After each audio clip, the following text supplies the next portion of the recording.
কেমন আছেন বন্ধুরা?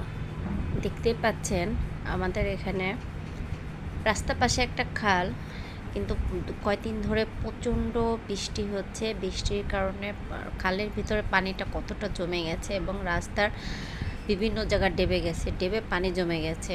একটা পিকআপ এখানে ছিল, কিছু মুদিমালের কিছু আইটেম, সেগুলো সম্ভবত সাবান, চিনি, বিস্কিট টিস্কিট এই টাইপের ও নিয়ে যাচ্ছিল, কিন্তু রাস্তার বেহাল দশার কারণে একটা জায়গা ডেবে যায় এবং ডেবে যাওয়ার কারণে দেখেন কি দুর্ভোগ, গাড়িটা ওইভাবে ওখানে কায়েত হয়ে আছে। আমরা বিকালবেলা যখন আমি ছেলেটাকে নিয়ে ঘর থেকে বের হয়ে ওকে নিয়ে ঘুরতে, তখন এসে দেখি কি এই অবস্থা হয়ে গেছে। হারে কি আমরা, মানে কি বলবো, আমাদের দেশের উন্নয়নের রোড ম্যাপ দেখতেই পাচ্ছেন আপনারা। ছেলেগুলো হাতে বড়শি নিয়ে যাচ্ছে মাছ ধরার জন্য। ওহ, কি মজা করে ওরা পানির ভিতরে হেঁটে যাচ্ছে। আসলে এটা অনেক মজার একটা বিষয়। দেখেন রাস্তার উপর পানি, তারা পানির ভিতরে কি সুন্দর হাঁটছে এবং মজা পাচ্ছে। এবং একটা ভ্যানে করে তার সমস্ত সাবান, চিনি, তারপরে হুইলের গুঁড়া, এ ধরনের অনেক আইটেম, সেগুলো দেখি যে ভ্যানে করে নিয়ে যাচ্ছে। আর দুটা ছেলে দেখেন হাতে ফুলকুচি, আপনাদের এলাকায় কি বলে জানি না, আমাদের এলাকায় কিন্তু ফুলকুচি বলে। ওরা মাছ ধরতে নিয়ে যাচ্ছিল।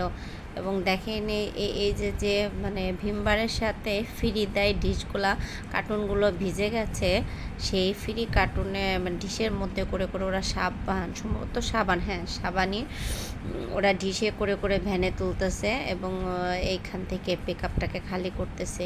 কারণ এখানে মিস্ত্রি আনতে হবে, তারপরে পিকআপটা ঠিক করবে, তারপরে এখান থেকে সরাবে। কিন্তু থেকে থেকে খুব বৃষ্টি আসতেছে, পিকআপটাকে তো আর এইভাবে ফেলে রাখতে পারবে না, তাই ওরা ভ্যানে করে এসে মালামালগুলো সরিয়ে নিচ্ছে। আলহামদুলিল্লাহ, কিন্তু বড় ধরনের কোনো ক্ষয়ক্ষতি হয়নি। আমরা যখন বের হয়েছিলাম তখন বৃষ্টি ছিল না। আমরা একটু বাইরে বের হলাম, ও অস্থির হয়ে যায়, আমার ছেলেটা অস্থির হয়ে যায়, বেশি সময় বাসার ভিতরে থাকতে চায় না। একটু চারপাশটা আপনাদেরকে দেখাচ্ছে। দেখেন আমি কিন্তু খালের এই পাড়টা দাঁড়িয়ে আছি, আর এই ঘটনাটা ঘটেছে খালের ওই পাড়ে। তো মাঝখানে দেখেন গাছের ছায়াগুলো পানির ভিতরে পড়ছে, কি চমৎকার লাগতেছে।